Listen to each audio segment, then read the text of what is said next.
Welcome to the Productivity Podcast. We're joined today by Tim Wheeler, who's Vice President Europe for WorkJam. This is going to be a good one. Hi, Tim. Hi, Simon. How are you doing today? Good. You well? Yeah, very well. Thanks. Very well. Good. So I think this is going to be an entertaining one. One, because of the subject matter, and two, you're a good guy to speak to. So I'm looking forward to this one. You're too good. What a wonderful. Well, we'll see. Time will tell, and ratings will tell. So yeah, my opinion might not matter. So we're going to talk today about reimagining communication. So this whole collaboration thing and relationship with frontline workforce. There's been a big emphasis on it in lockdown in terms of how people have, certainly in retail hospitality, communicated to frontline workers, so those colleagues in the store that don't have an email address potentially or access to PC. Before we jump into the detail, let's find out a bit more about you. So you can tell us about WorkJam in a second, but what about Tim? What's your career history? How did you get to be VP Europe for WorkJam? Big question and quite a windy path. You can tell by my accent, I'm Australian originally, so the beginning of my career was down there. I did an engineering degree and actually moved into the supply chain, so doing IT solutions, robotics and automation for supply chain applications and largely serving retailers. Before I turned 30, I moved over to the UK to get international experience and never ended up leaving. So been here for 16, 17 years now, again, largely in retail, but also touching on industries like 3PL, healthcare, food service, petro. So quite a range of verticals and actually a fair range of applications as well. So a lot in supply chain where I began, but I moved about 10 years ago to the store side of things and got my exposure to the employee experience and how employees interact with their employers, and found that that's firstly, it's a very interesting area and it's a very important area because you really should get it right, because the frontline workforce clearly is the face of your company. And so how they feel about the relationship with their employer is really important to the customer experience. So really enjoyed being in that area of the world, and was very lucky a few months ago when WorkJam were expanding globally. We're looking for further representation in Europe, and we had some great conversations. I found that I really believed in their vision, which we'll talk about shortly, really believed in what they were doing. I was very privileged to be able to join the company and talk with people like yourselves about this really important area.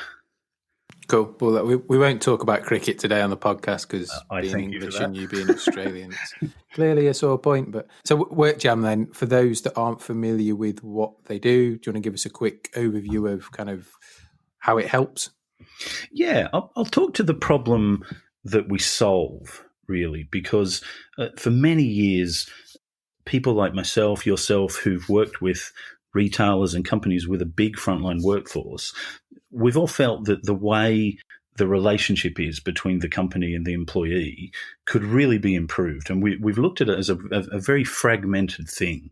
So there are many different applications that a worker needs to interact with to do their job. Things like HR systems, learning systems, probably they have some sort of messaging, let's use WhatsApp to talk to each other between a store manager and their staff, let's say scheduling solutions, many different things that the employee needs to interact with. And they've, for the most part, been their own independent islands, these different applications.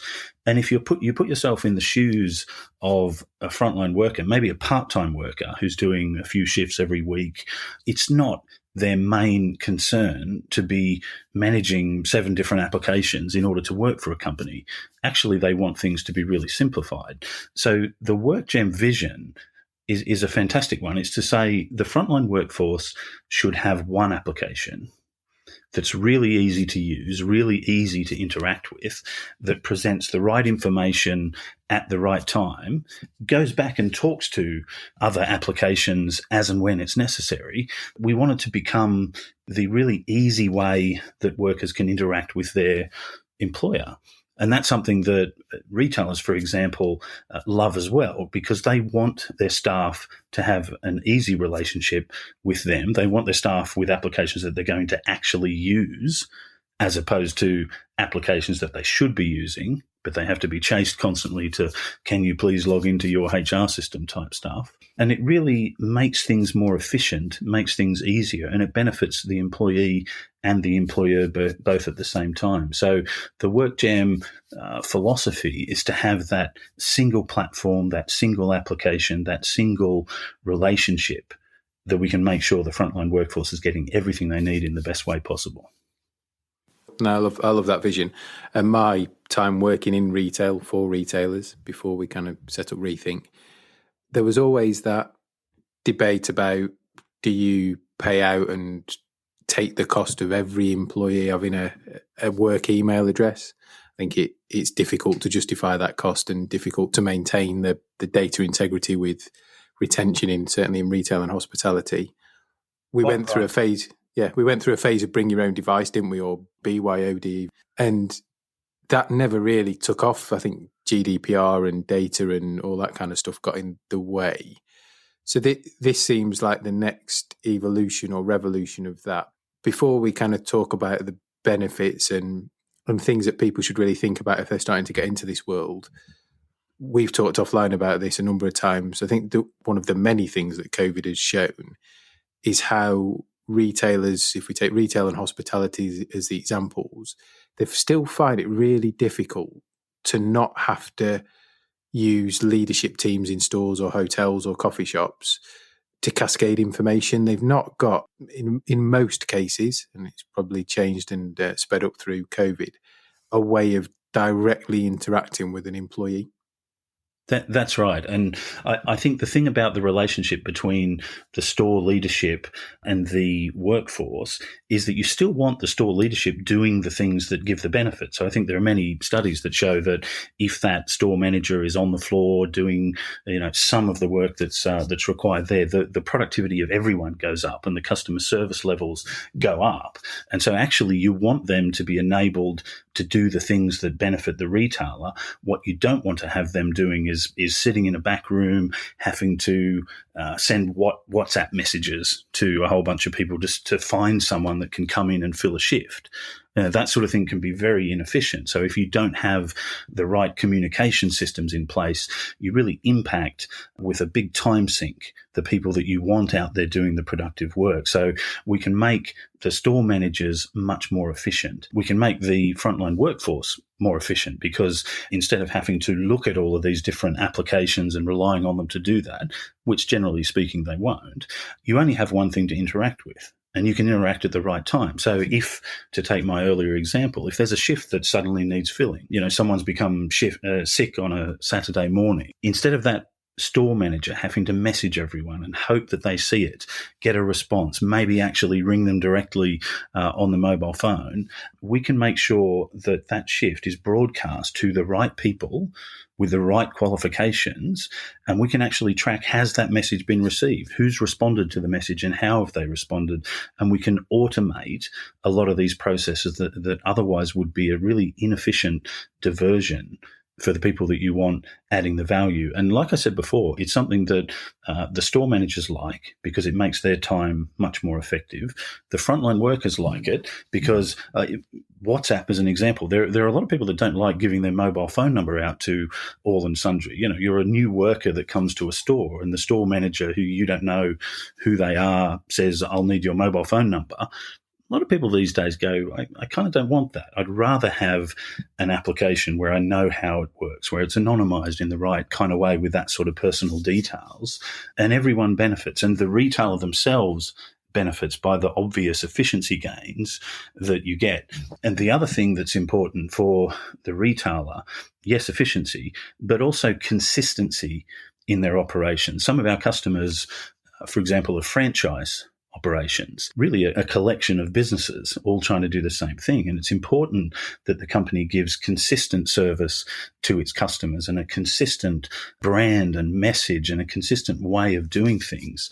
And if you can rely on an application that all of your frontline workforce use, you can do really clever things like little micro training. COVID was a great example. Suddenly there are new processes that need to be done, cleaning processes, antiviral things that companies needed to do just to be safe, just to be able to operate. How do you actually communicate that with so many frontline workers and ensure that you get the change in processes that you want? Well, you can put we call it micro training. You can put a small video where someone, when they access this app, when they start work, there's a video there that says new cleaning process. You watch a video for 30 seconds or a minute and you've been trained, and we know who's been trained. So we can make sure that in this new world of, let's face it, changeability, that it's really easy to make sure that all of your frontline workforce is exposed to the right information at the right time, so you can ensure a consistent operation. As I say, franchise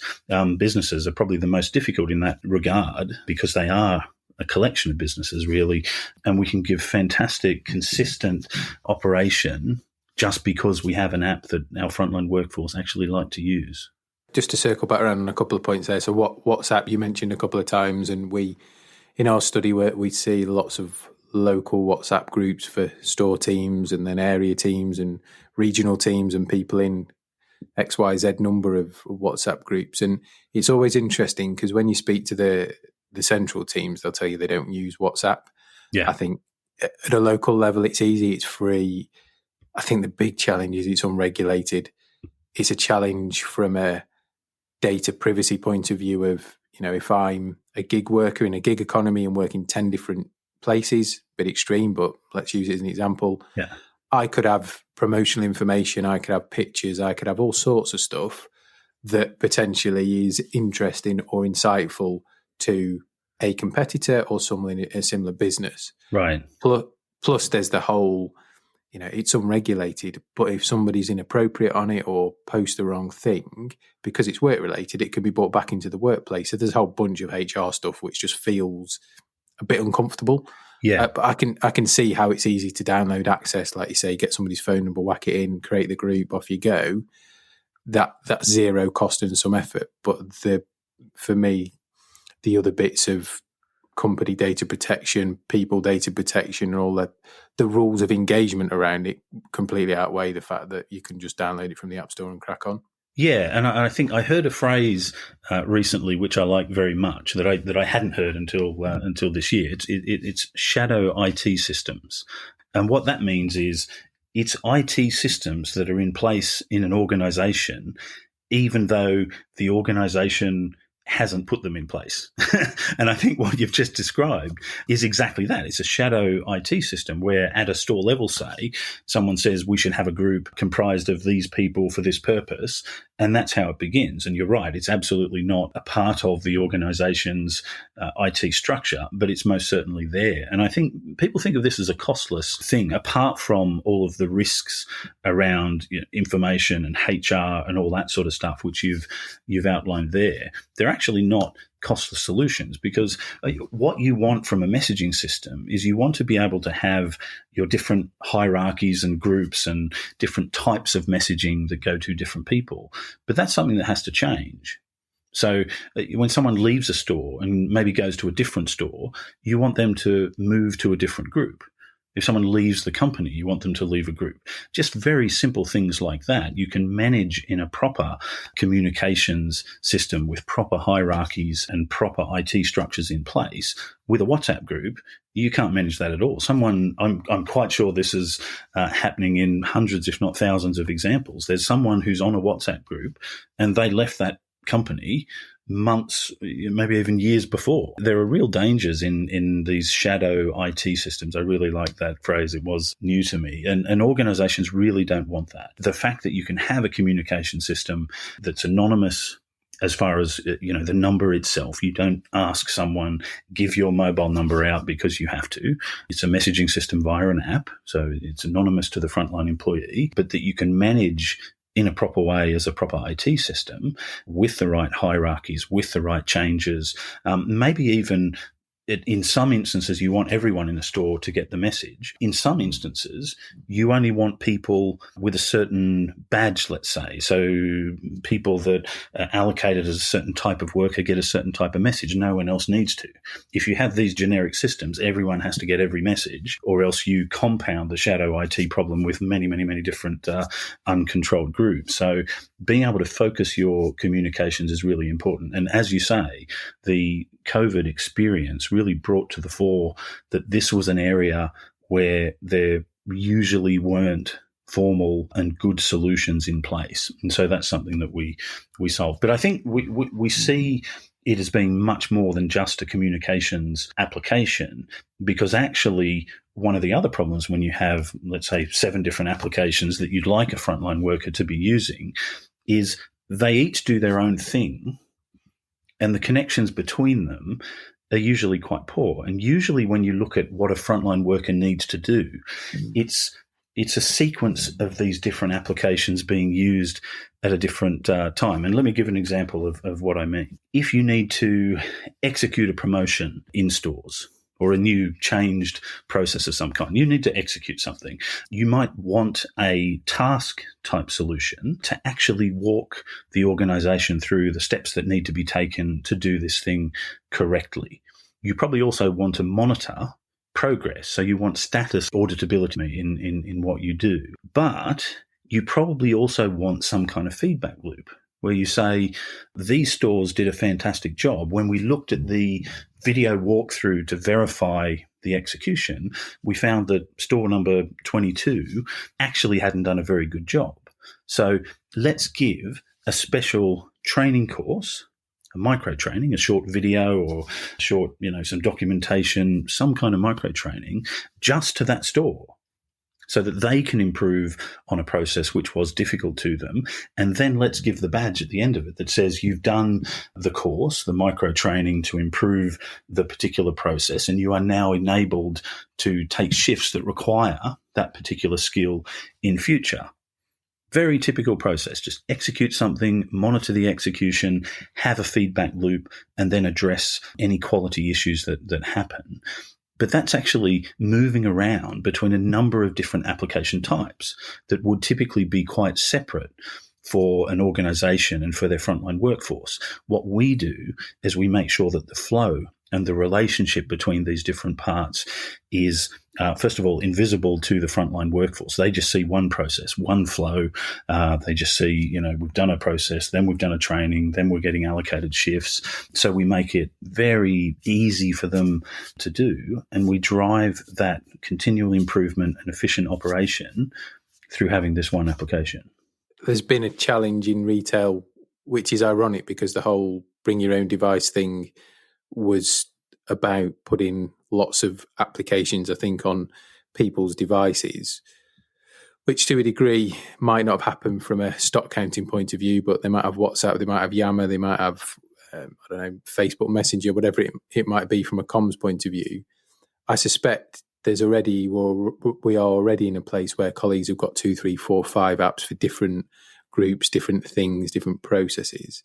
If I was a retailer embarking on a big change program, theoretically then I could use something like WorkJam to embed the change, i.e. it's a new application, this is how it looks. And then when other solutions, my workforce management, my learning solution, stock counting, whatever it might be, came online, it just becomes another piece of that existing app. So I've not got new look and feel UI to deal with.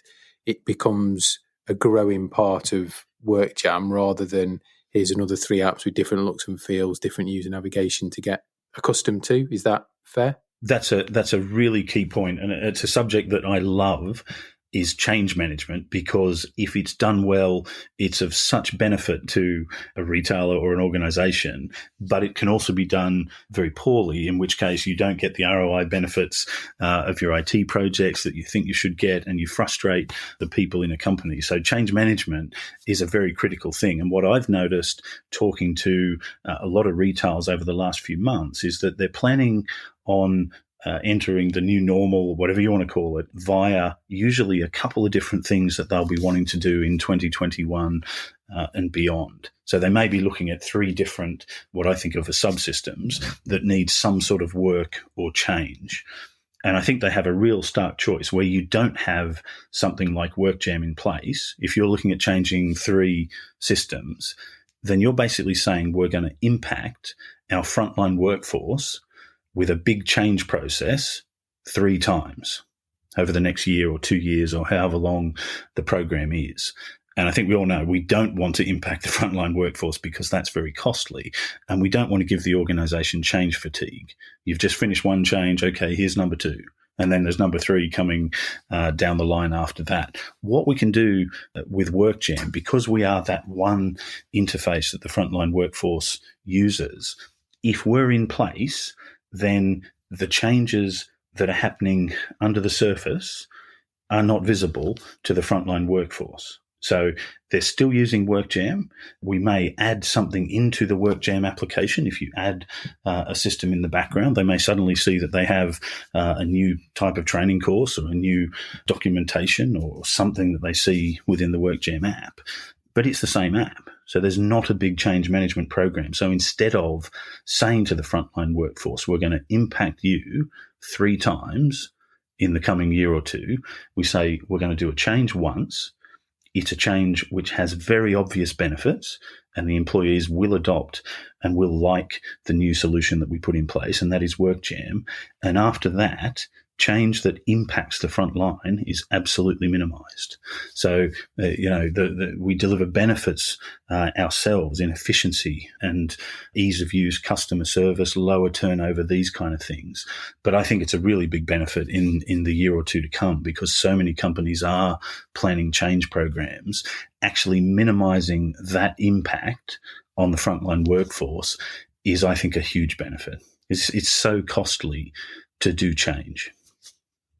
And I assume, I'm not a massively IT technical person, but from an IT point of view, it must become easier in terms of their portfolio of products or ways of thinking about how future state looks, to think about how all that plugs in to one solution.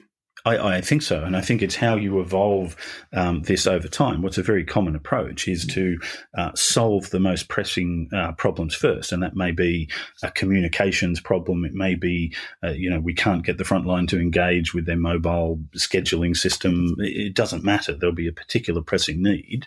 Put the WorkJam solution in place to solve the pressing issues. And over time, you build out the functionality that is inside that frontline app. So it doesn't have to be a do everything right from the start, because once it's in place, you can absolutely add to it, supplement it with new benefits. And again, it's not an impactful change program every time. It really is oh, goodness me, I've got this new benefit that's just come up within my app. Isn't that great?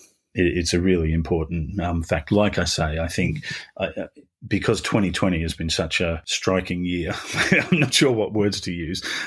We've got through the initial shock, and we're moving into this phase of just being resilient to the sort of changes that are going, local lockdowns and the winter flu season that's coming. But I think 2021 really is going to be the year of digital transformations and really putting into the new model the things that need to be there. And the role that WorkJam plays in that is I think, handle the frontline workforce first, give them something that gives them really obvious benefit, and then minimize the impact of the future change whilst getting all of the advantage of it. And that's actually a key point as well, is any IT project has an ROI associated with it that's required. When you have WorkJam in place, you get a better ROI from all of the other solutions, because one of the necessary parts of any solution is adoption and usage.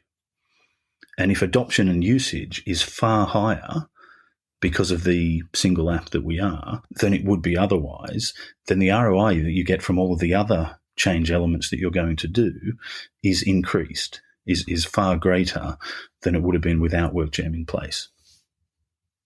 No, I can see that. I can see how it pulls it all together and gives you the compliance and the the metrics or the feedback loop that maybe doesn't exist, or indeed, as you say, is in 5 or 6 different solutions that's then somebody has to collate and send out and probably get sent out as part of some WhatsApp group. So no, I can see all that stuff.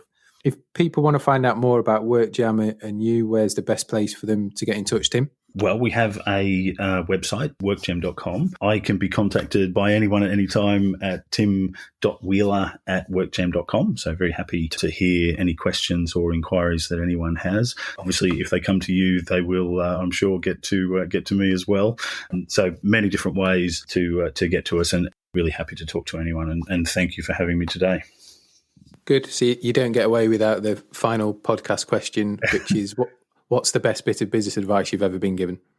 The best bit of business advice? Well, I've always been in the business of providing solutions. And I think the best advice I've ever got is to see yourself as someone who's solving customers' problems. I think that, we work for a solution provider, a vendor, and I think if you see yourself as having a thing that you need to convince people that they need, it really is the wrong approach. I think the approach is, what are the problems that a business, a potential customer or a customer is actually facing, and just solve their problems. And I really believe in that. I see myself as a problem solver, and obviously with that mindset, I love working for companies that have great solutions, because it means you can have a proper problem-solving conversation and then sometime later sit back and look at the fantastic solution that's been put in place. So view yourself problem solver, I think, is what comes to mind. Listen, it's been great to catch up. We didn't talk about cricket, which is good. Well, you did twice, actually. Well, yeah, not in detail. Not in detail. It's not going to that. But no, it's a pleasure having you on. It's always good to catch up. Appreciate it. Look after yourself. Yeah, really appreciate it, Simon. Thanks, mate. Have a great day.